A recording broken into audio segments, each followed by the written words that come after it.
What a week we had last week. I was already saying about how cold it got. It was below minus 40. That's just getting nuts. Every weather app was saying something different. My iPhone was saying minus 40 at night and about minus 35, minus 37 during the day. This is in Celsius, but minus 40 is minus 40, whether it's Fahrenheit or Celsius. So last week we didn't get a lot done out here in the shop. What was supposed to happen last week is going to happen this week, and that's going to start the rust repair on our long-term project, the 81 GMC Sierra. We're going to try to get the cab corners, rockers, and behind the wheel arch on the box fixed up. So I'm going to go ahead. I think I'm going to start on the box. I'm going to pull the truck out, flip it around, back it in, lift the box off, and then we'll go from there. So, yeah. All right. It's kind of a bit of a gloomy overcast on the day, but not dampening my spirits none. We're gonna go and try and start up the old 81 Sierra, get that thing up into the shop so it can thaw. I'll show you. It started snowing a couple days ago. We got 1.5 inches, 2 inches now. This province isn't known for a lot of snow. It's known for really cold. So yeah, we'll show you the truck. So there she is. She hasn't started up in a month. I did throw a battery in it the other day. It's a deep cycle out of my wife's K20. So it should be good. Let's go ahead and try and fire this old girl up. Why do I park things so close to each other? I like this truck a fair bit, actually. That dash really needs to be replaced. I should spend the time and scrub that glue off the headliner. This is actually a pretty solid truck. Tilt. Yeah, that's about the only thing I could think that this truck has is tilt. The AC vents are not hooked up. They're from an AC truck. The dash is not factory. I switched it in. Enough babbling. Go ahead and try and start this sucker. Okay, it's about minus 10 today. Sorry, minus 15. Again, I'm not sure what that is in Fahrenheit. It's not cold, but it's cold enough. Most people that don't daily drive their carbureted vehicles, like not me, but when I used to, just get a little worried when we get this cold. Hook the battery up. Oh, there she goes. I don't even know if you guys can hear this truck or not. It's not the most aggressive truck in the world. It's a really nice daily. It would be a really nice daily. All right, it's in the shop.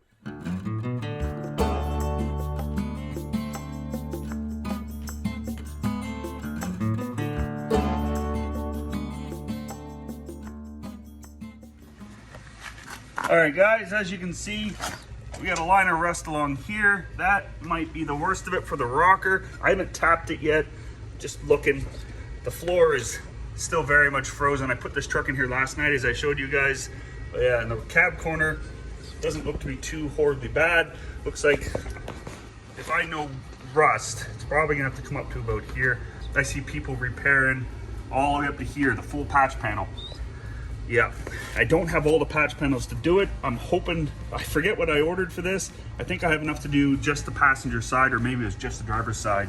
Let's move back to behind the box. Now this is the worst rust on the whole truck. Like, it's pretty straight. This is the passenger side. This is the nicer looking side of the two. So yeah, that's what we got going on here. There's a brace missing. That's why she does the old jiggle. I'm hoping that I can get away with cutting it right here.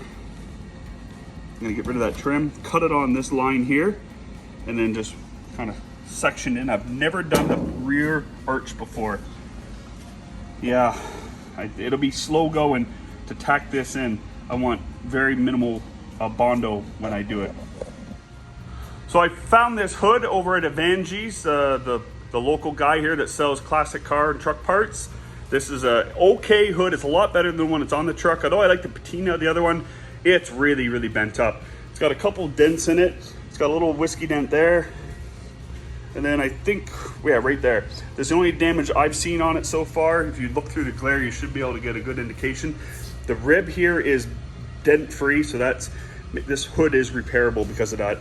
That is a bit of a nasty one, but again, it's repairable. So this will get put on some point between the transformation on this truck. And ignore those turbos. Yeah, I can tell it's mid-morning now. I could really get a blind for that of some sort. I just really like the natural light coming in. So we're gonna open this sucker up. This box came from Scott Super Trucks out of Penhold, Alberta, where I buy the majority of my parts for. They sell everything. If you've never heard of them and you're from the Alberta place and you're into fixing up square bodies and 67, 72s and much older, I think they go down into the 30s and maybe even 40s. I don't know. I've ordered stuff from my old 52 there from them. So, okay, what do we got here? Remember, we got a new hood for the truck, so. Holy, that is a lot bigger patch than I wanted. Oh, yeah, I only want a little bit. Well, you never know, might need that later on down the road. So I got, that is the passenger side, which is good. Okay, what we got here? That is the passenger side again, cab corner. And then we got both rockers. So this is the driver's side.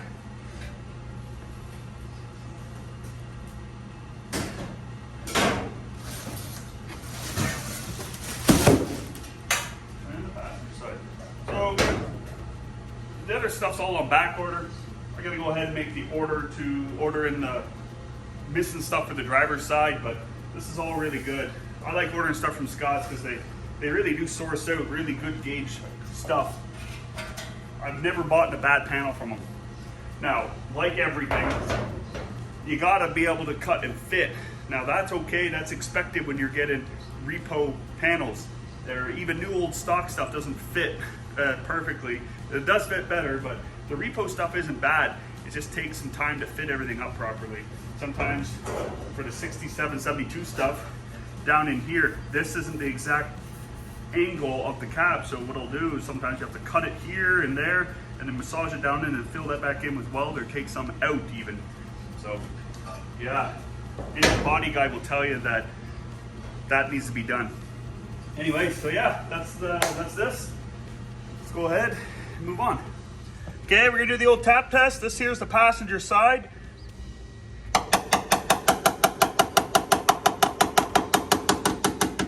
Obviously, here's the rusty area. This sounds good up here. And then this right here doesn't sound so good. So right about here, I'm hearing where it starts to get solid again. So from here forward is solid. And then right about there is probably where I'll make my cut, somewhere in here. I'll know when I'll cut it if the steel looks healthy or not. So, still weak here. Right there sounds solid.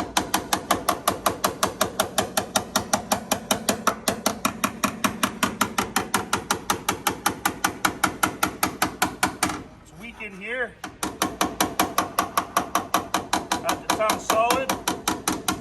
So she's weak to about this vicinity here. You always want to go about another inch past it. So that's not so bad from here to about there. About 12, 14 inches section. The other option is to take the front fenders off, drop the door, and do it that way. All right, so this is the plan that I'm starting with. This can evolve, it can change. This is a minimalistic attack.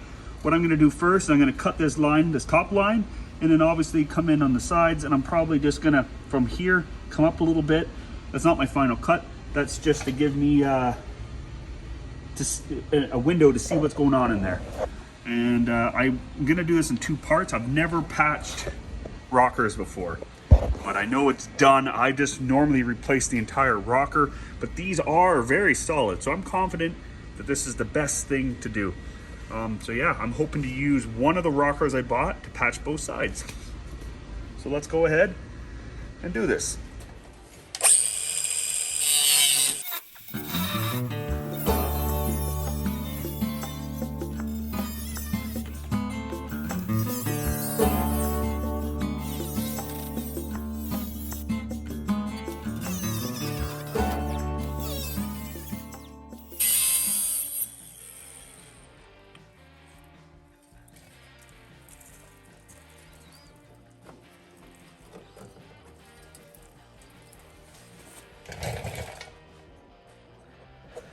Okay, this light just keeps shutting off on us. Not too bothered. So, looking right there, it's a little thin, so I should head over here more, cut more into there. Let's go look at the other side. And that steel looks a lot better. Look at that rocker. It's even got most of the paint on it. You're starting to see what I mean? This truck's pretty solid for being a auction bought truck. This is not the least amount of rust I've ever seen on a square body, but it's definitely in the category of fairly rust free, especially they're getting hard to find in good condition. I'd say this is in fair condition. I wouldn't say this one's in good condition, but yeah, the price we paid for it, I can't argue with anything I find on it. So I'm gonna cut that off, and then yeah.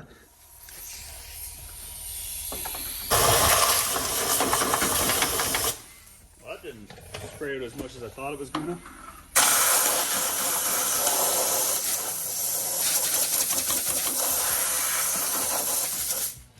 I really thought a lot more dirt was gonna come out of that.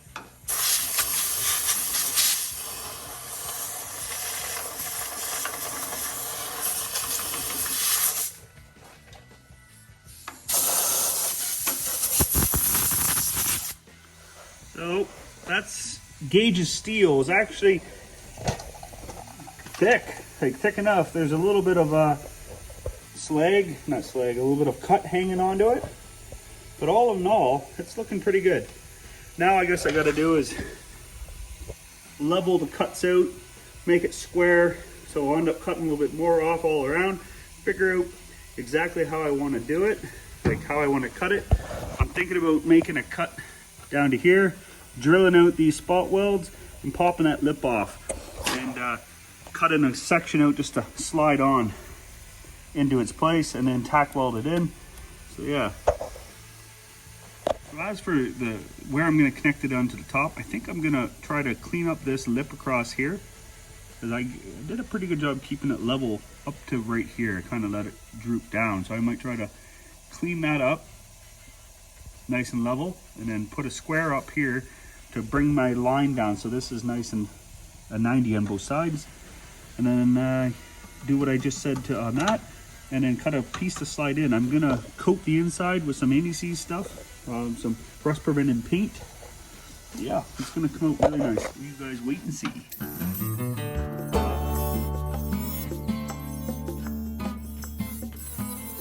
and strip pads and just clean up the edge. It does a really good job. These purple ones do a really good job of taking down the paint and rust, getting us back down to clean metal. So let's go ahead and do that real quick like.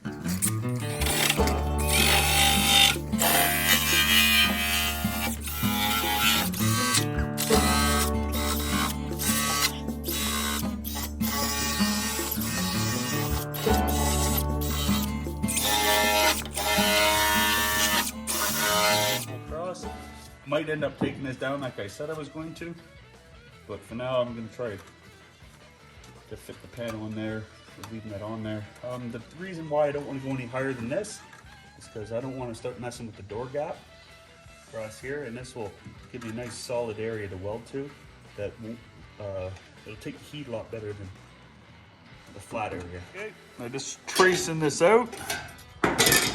I'm going to cut a little bit big. I don't mind trimming it back so it fits in there nice and snug. Yeah, let's get out the old death wheel and start cutting.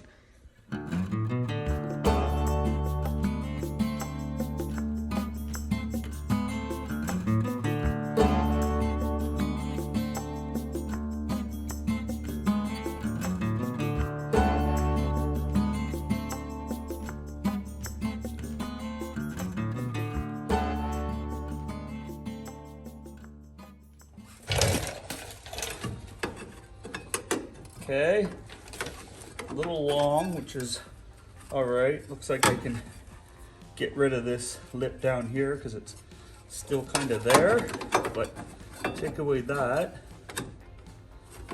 Trying to get the angle down here. It's sticking out too much here. And looks like I should take a little bit off of here, and this might just slip right up into place.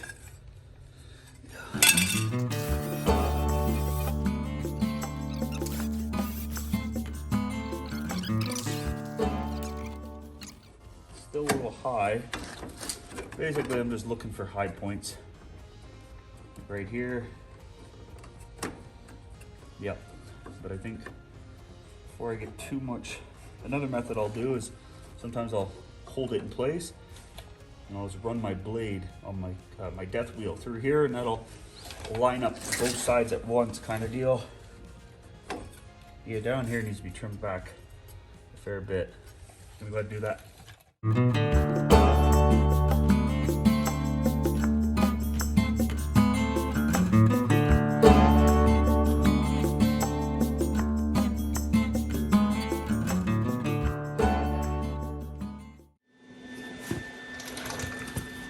Okay, I got this all fit up the best I can. I got my welder all set up, and I guess it's time to start tacking this in.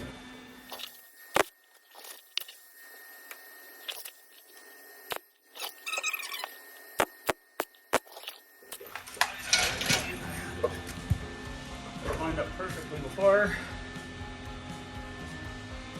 Huh. One little corner's catching. I had this lined up almost perfectly before. I think what I should do is get my grinder and then force a relief cut right there, because it's bound up right here. You can see it. I had it mocked up really, really nicely before. And yeah, I'm in the present.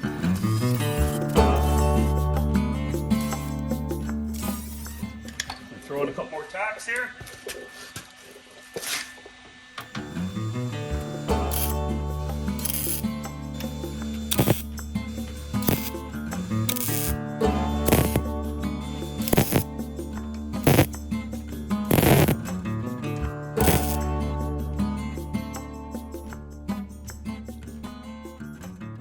Guys, this is looking pretty not bad. I still have to grind it down. I'm gonna hit another round of tack welds and then give her the old death wheel to whip it in shape. This gap was slightly too big because that's where I put the death wheel down. So yeah, that's why you want to be extra careful when you're mocking it up. Where I had proper gaps, everything turned out really nice. Yeah. I'm gonna hit it with one more round of tack welds and then start grinding. It's coming out nicely. It'll look better once I grind it down.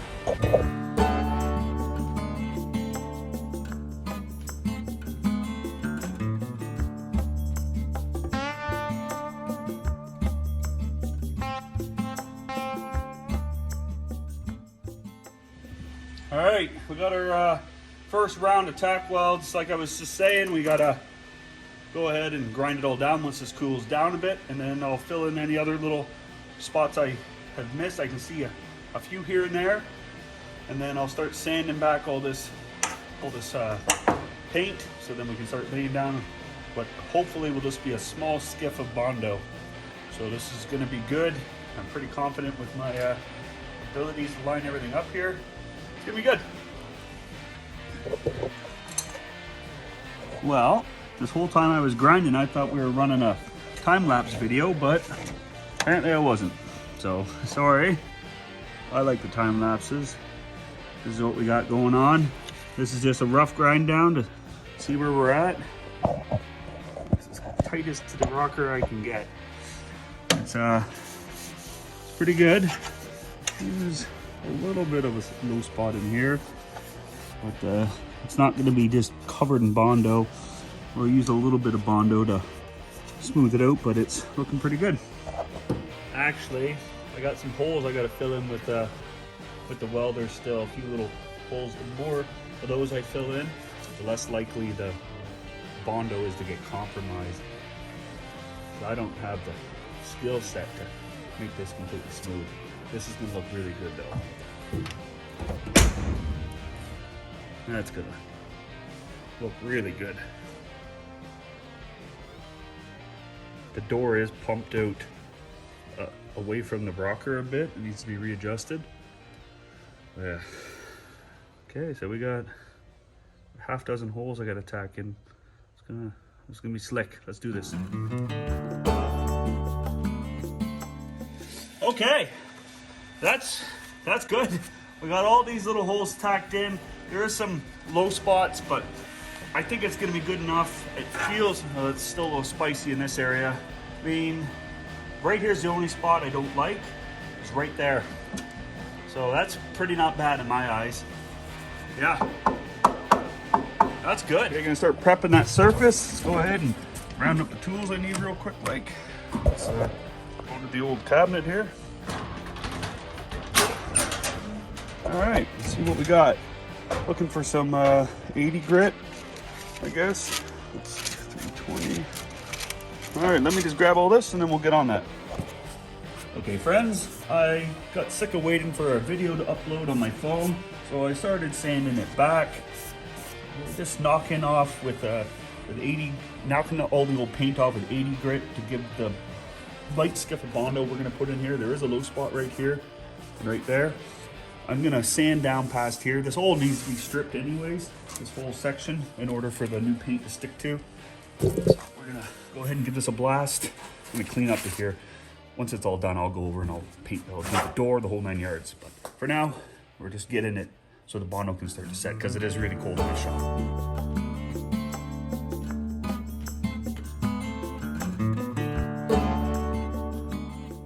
We got a little bit of more difficult rust to come off of here. I'm gonna use the purple 3M clean and something. I forget what it's called. I really like these. They are on the pricey side. This one broke, so I drilled it and put my own special made bolt in here with reverse thread so it won't twist off. And that's why it's bouncing around. It's clear that I didn't get it centered.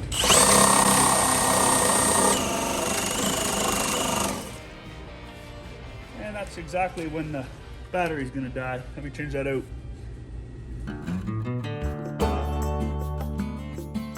Okay, I got her all ground out. This is just a different area. There's ground in a different direction on that spot. I haven't done back here yet. Here's the patch right here to here, and I'm gonna put I dug in a little too much with my grinding discs.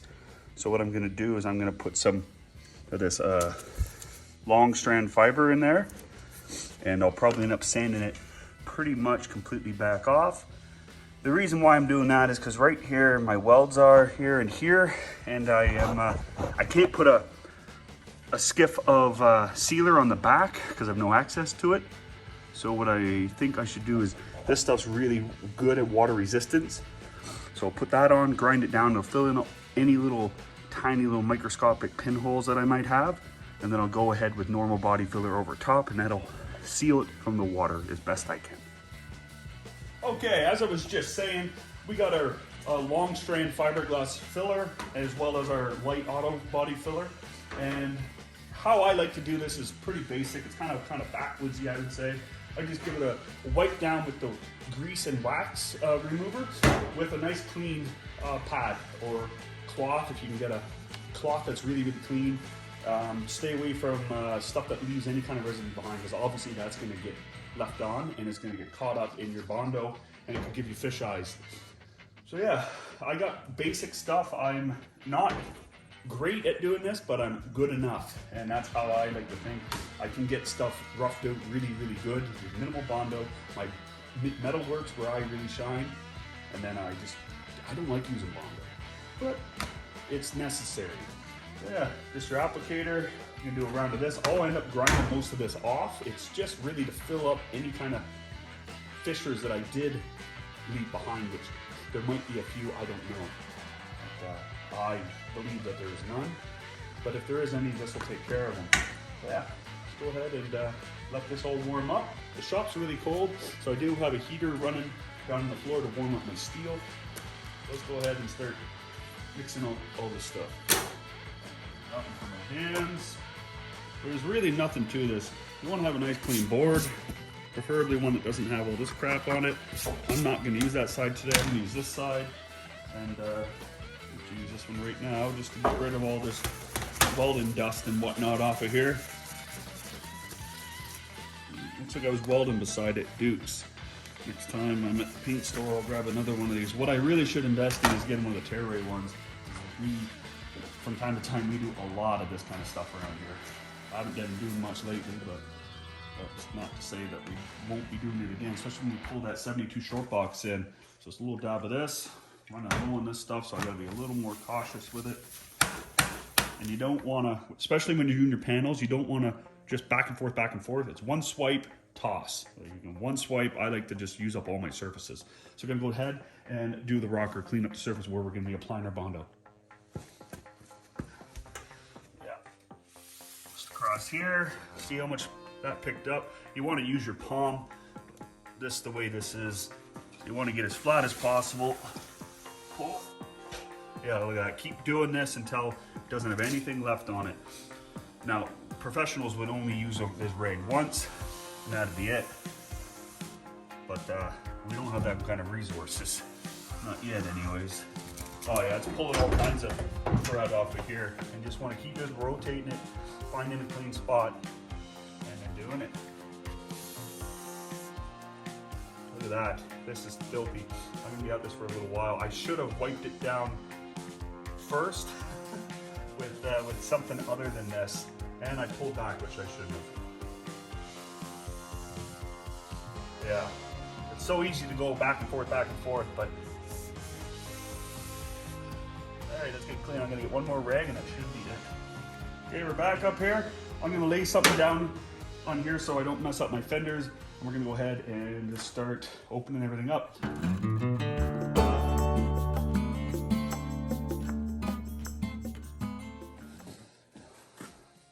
If you've never done any kind of filler work before with a body filler or whatever body, you're gonna hear a lot of mixed things. The best thing to do when it comes to mixing it is follow the instructions. Now these instructions have long been erased, so I'm gonna go with the old tried and true method of just doing one dash through the center. If it's a clump like this, one dash through the center. It doesn't have to be a crazy amount, just that should be enough to get the chemical reaction started. So guys, I'm not really that good with this fiberglass strand stuff. I'm not a big fan of it. Yeah, it's something that I know has an application, and this is one of the applications, is doing this. Or joints if you're doing fiberglass, like actual fiberglass work, which we used to do around here for semi-truck fenders. Yeah, you want to use this because it is stronger. So this is going to look nasty because it is pretty fast paced here. I don't want to spend a lot of time goosing around. It is cold in the shop, so I do have a little more time. Temperature changes your setup times, and I did, on hindsight, I did go a little heavy on the applicator, not the applicator, the catalyst. This will clean up surprisingly well, mark my words. Okay, we got her. It's nice and dry now, or dry, hardened up, I should say, enough. Like these are all breaking off with ease. Now, if you're not using this kind of stuff, what you want to do to check it, you should be able to drape your sandpaper or a screwdriver across it lightly. It should leave a mark, not an indentation, a white mark, as if you're scratching it. Just like that. I put very minimal pressure on it. You can do something like this, just lightly scrape it across. You know she's getting dry enough so you can start working it. Like, yeah. I'm gonna leave this on here a little bit longer just because I gotta hit the road here. But this is, in my eyes, this is good enough to start working out. So what I'm gonna do, the next step is to hit it down with the orbital sander and then clean up all this nastiness, come back to a nice finish, work it out, and then I'll put another coat on once I get it desired, and then I'll hit that up with the orbital really, really lightly, and then I'll use the long block and start long blocking it out to make it nice and smooth. Try to retain that factory curvature. This is gonna turn out splendidly, you watch. I'd like to even retain the factory spot welds because I like the way they look. This truck looked like it had running boards at one point. That's what those holes are from. Cool, cool, cool. Let's get on the road.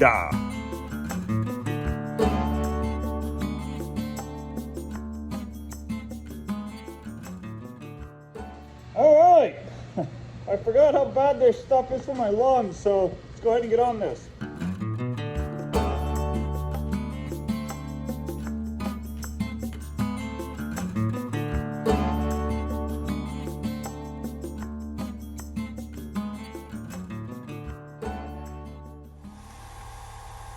Yeah, so I gotta carry on working along this bottom lip here. The doorway's in the way. So let's go ahead and keep on keeping on.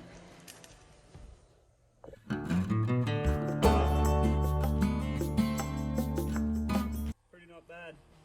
There's some major bubbles in it, but that comes with the territory with this stuff. Right now my hands are still a little shaken up from using the orbital sander, but I'm sure that'll smooth out. I mean, that'll stop here in a minute or two, and then I'll wipe this down and prepare to do the second coat. Looking for any imperfections that don't make any sense to me. I should grind that out some. That's a spot weld. I'd like those to show, as I already stated. Yeah, you see a lot of these low spots in here where my grinder dug in a little bit more. So this is where we put the welds, right here. Boom. It's pretty not bad. Okay, we're gonna dive into the lighter stuff, the more feather stuff. This is physically a lot warmer because it's been under the radiant tube heater for a lot longer. Oops, gotta stop throwing stuff around. So it's been so long since I really was doing auto body stuff. I don't really have a preference. The stuff I used to like, they stopped making it. It was carried by, it wasn't the Napa brand, it was another brand, but it was carried by Napa, and I haven't been able to find it since. I forget the name. I have an old tin in my painting cabinet that whenever I think about it, I look at it to try and get more, but it's been a few years since I've been able to find it. Okay, I need to wipe down the surface and start mixing this up. Ooh, lid just kind of not on fully. Yeah, just it's so much runnier. You gotta knead this, put it all together. Okay. Go ahead and wipe down the surface on what to apply this to. Okay, just wipe it down. Stir this up some. Yeah. I don't need a whole lot of this, I don't think. I'm okay with doing multiple layers. The only thing we got at this channel is a lot of time on our hands. We're not commercial building, we're not needing to get this out in order to put food on our table. Warmed up a bit outside. It's now about -20. That's twice as warm as it was 4 days ago. And you just got to keep mixing it until you see no more swirls. Yeah, I think I mixed too much, but that's okay. You gotta work quick with this, so. I am scurrying a little bit to get this stuff on here. You don't want to go too thick either. I imagine most of you guys watching here have already done this a time or two. I normally put on way too much and then choose to scrape it down as I go. I just remove it. All right, we're set. Come back and it's cold out, probably 30 minutes before I go and attack it. I can probably get this done in probably 2 coats. That's what I mean by being able to just run it across, put these lines in it. I didn't put hardly any pressure into it. That doesn't mean 100% that it's ready to sand. It means that it's getting dangerously close. It's been about 20 minutes. This is already stiffening up really, really nicely. Yeah, I got to use my air actuated long block. I forget the name of this one. And yeah, it's gonna keep that nice and smooth. With this one, I'll be...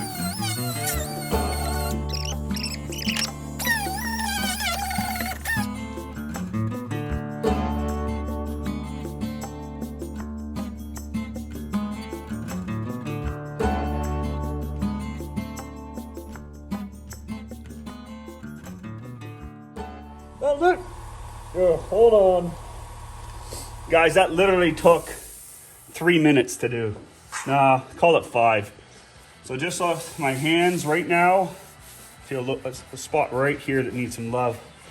I don't want to put the beans to it anymore with the tools that we have right now. That needs another skiff. So, I gotta wipe this whole thing down and put a light skiff there. It's hardly even worth mixing, but yeah, as you can see, we got the little skiff on there. We did go a little heavy on the activator. As you can tell how dark a blue it is. That means it'll dry a lot quicker, and it's probably only gonna be a few minutes to sand in to bring that down to the shape we want. This is coming along splendidly. Okay, I got her sanded. Got a coat of epoxy primer on there, primer sealer, sorry, and it's looking pretty good. It's pretty smooth. Have to do a little more work over here with some sanding and a couple more layers, but that's just to get some very light pitting out. Not pitting, just like air bubbles. Not the end of the world. This is looking pretty good. I'm gonna go ahead and move on to the other side now. I'm gonna drop the truck down, back it up, and move it over to the passenger side so I can get access to the driver's side because my shop isn't very wide. And yeah, I don't want to whine about that on camera today, so save it for next time.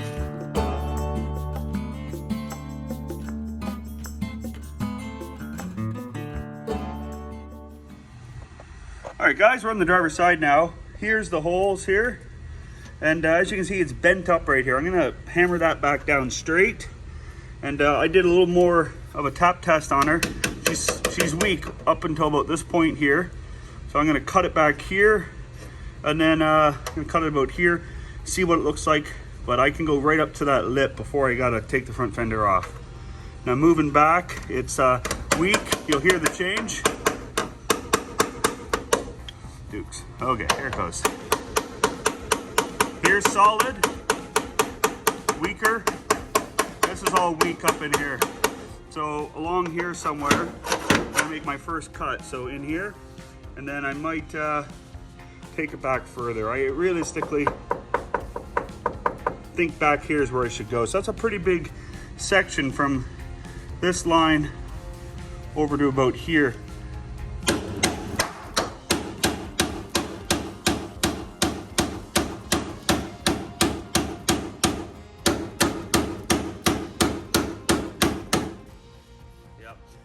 I'm gonna put a ruler on it, but for now I'm gonna start cutting.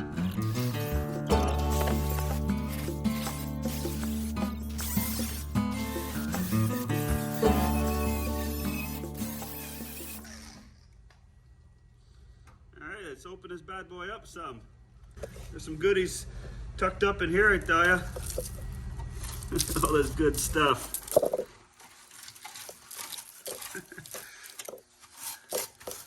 Oh yeah, I'm gonna have to figure a way of drying this out before I go wasting my time.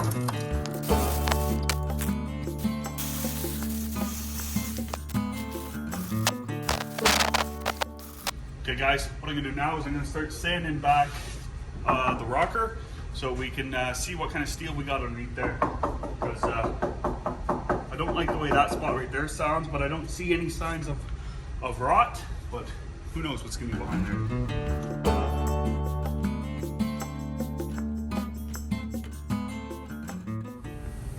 Okay, we got this all sanded down. I don't see any sore spots in here. Like right there sounds hollow, but there's no signs of any rust through coming through, no specks, no little pinholes, nothing. I'll show you guys right now. So as you can see, there's no signs of anything along here. This rocker is in much better condition than the passenger side was. And as you can see, I got my patch on here. I already marked it out. There we go.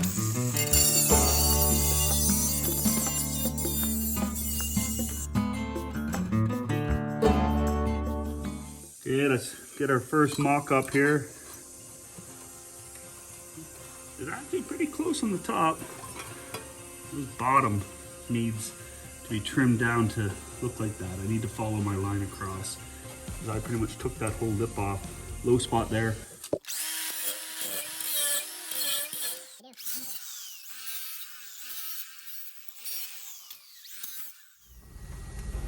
That fits in there rather nicely, actually. I'm gonna shave a little bit off here.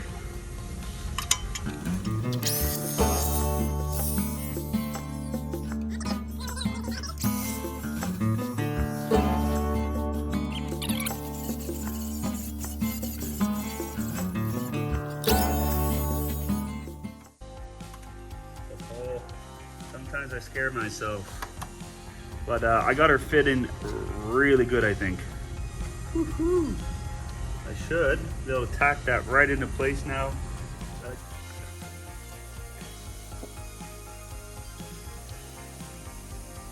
It helps if the welding unit's on.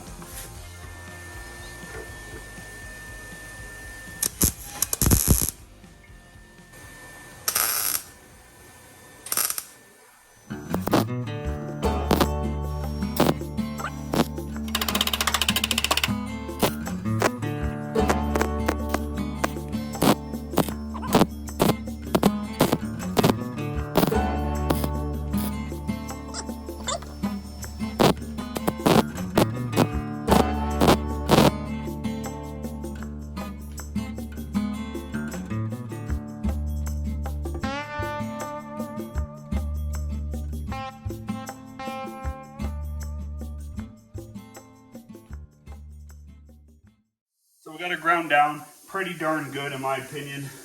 Again, there's a bit of a low spot here. I think that's probably because I was trying to knock the grounds down. And then over here is actually nice and flat. It's because it was welded so close to the edge, it had no room to distort.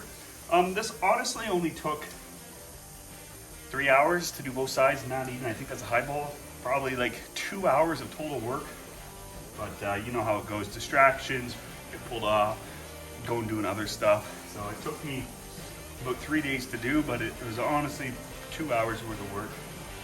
Once I do the body filler and everything, it'll probably be about four hours, and both sides will be all whipped up and ready for paint.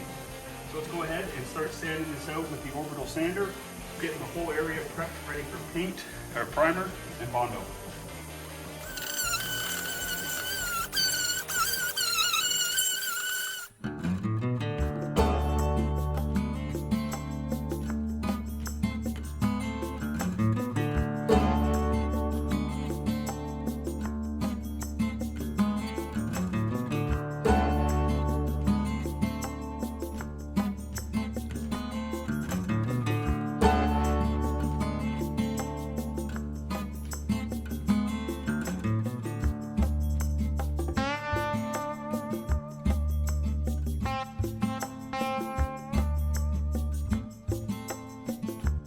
Hey everyone, Crazy J Classic Works has came up to give me a hand switch on the hood.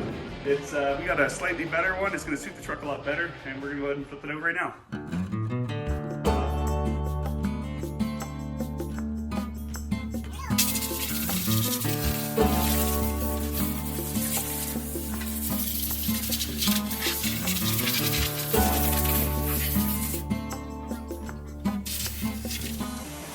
Okay, we chased the threads, they're all good. We're gonna go ahead and throw this on. Ready? Yeah.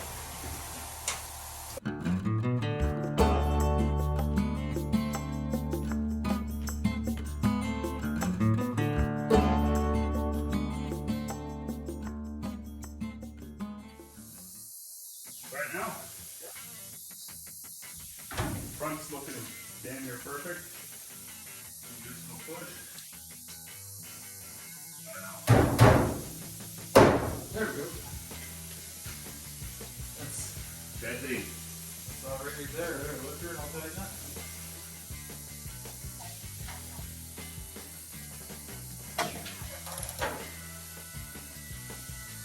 Again.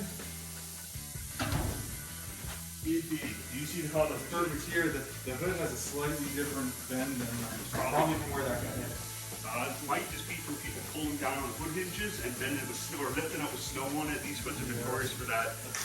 Okay, let's get these other set on. Okay. Dude, this looks way better already. Yeah. Need to get a nice GMC emblem for it now. Well, I'm pretty happy with this. The hood isn't perfect, but it's perfect for this truck. Should be a slogan for us.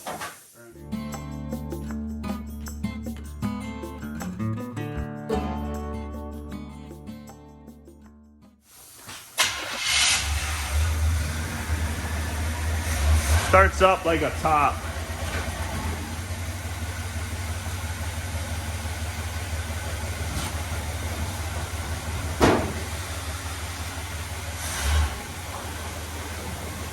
He doesn't know it yet, but he's gonna buy this truck. We got a tire low.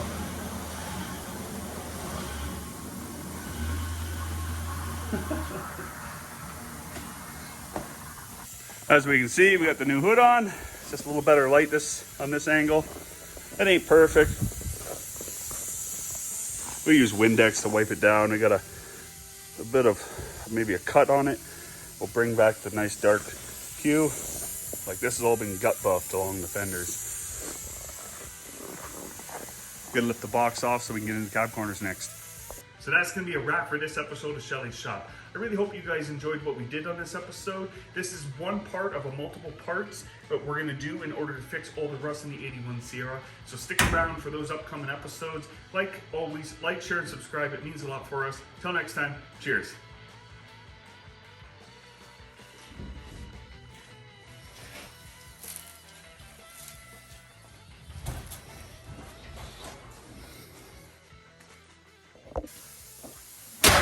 Are you happy? I'm real happy. Hi, I'm Schelly's Shop. And I'm Crazy Jay.